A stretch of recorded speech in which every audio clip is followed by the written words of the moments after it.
আমাদের বাড়িতে কত রকমের মিস্ত্রি কাজ করছে তোমাদের দেখাবো, মাথা পাগল হয়ে যাচ্ছে।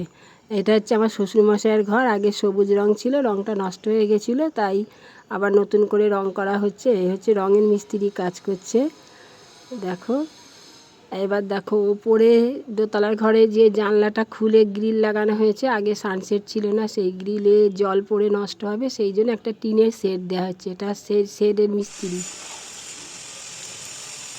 দেয়ালটা কাটছে, দেখো কি ধুলো উঠছে।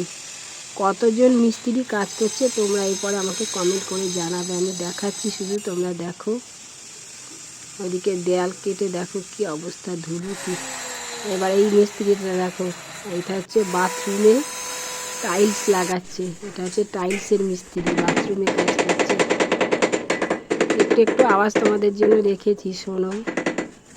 সব কিছুরই কাটার একটু করে আওয়াজ হচ্ছে। আর এইটা দেখো, ওই যে গ্রিলের যে ওই দোতলায় যে গ্রিল লাগানো হয়েছে, সেইখানে পাল্লা লাগানো হচ্ছে, কাচের পাল্লা, চ্যানেল পাল্লা হচ্ছে। এই যে এইটা হচ্ছে পাল্লা।